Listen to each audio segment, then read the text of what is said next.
400 ವರ್ಷಗಳ ಹಿಂದೆ ಒಂದು ಊರಲ್ಲಿ ಈ ಒಂದು ಕಲೆ ತುಂಬಾ ಫೇಮಸ್ ಆಗತ್ತೆ.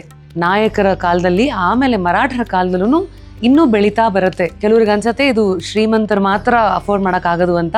ಶ್ರೀಮಂತಿಕೆಯಲ್ಲಿರತ್ತೋ ಯೂಶಲಿ ಲಕ್ಷ್ಮಿ ಇರ್ತಾಳೆ ಅಂತ ನಂಬಿಕೆ.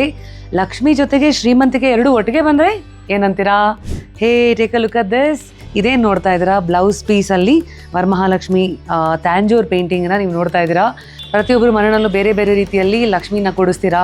ಮುಖವಾಡ, ಕೆಲವು ಸತಿ ಲಕ್ಷ್ಮಿದು ವಿಗ್ರಹ ಅಥವಾ ದೊಡ್ಡ ಸ್ಟ್ಯಾಂಡ್ ಥರ ಮಾಡಿ ಕೂಡಿಸ್ತೀರಾ. I think this is also a unique way to celebrate Lakshmi ಹಬ್ಬ. ಇದು actually multi purpose blouse piece raw silk ಮೇಲೆ ಏನಿದೆ ಈ ಲಕ್ಷ್ಮಿ ಟ್ಯಾಂಜೂರ್ ಪೇಂಟಿಂಗನ್ನು ನೋಡ್ತಾ ಇದ್ದೀರಾ. ಪೂಜೆಗೆ ಇಟ್ಕೋಬೋದು. ಆಮೇಲೆ ಇದರಲ್ಲಿ ನೀವು ದೇವಿ ಆಶೀರ್ವಾದ ಅಂತ ಬ್ಲೌಸ್ ಹೊಲಿಸ್ಕೋಬೋದು. ಇವೆಲ್ಲ hand made and most importantly ಇದನ್ನು ನೀವು ಮನೆಯಲ್ಲೇ ಒಗಿಬೋದು. ಬ್ರಷ್ ಹಾಕೋಂಗಿಲ್ಲ. ನಾರ್ಮಲ್ ಆಗಿ ಸಿಂಪಲ್ ವಾಟರಲ್ಲಿ ವಾಶ್ ಮಾಡಿ ಸನ್ ಡ್ರೈ ಮಾಡಿದ್ರು ಇವೆಲ್ಲ ತುಂಬ ಚೆನ್ನಾಗೇ ಇರುತ್ತೆ. ದಿಸ್ ವರಮಹಾಲಕ್ಷ್ಮಿ ಹಬ್ಬಕ್ಕೆ ಈ ವಿಶೇಷ ಲಕ್ಷ್ಮಿನ ಮನೆಗೆ ತೊಗೊಂಡೋಗಿ ರೆಡಿನಾ?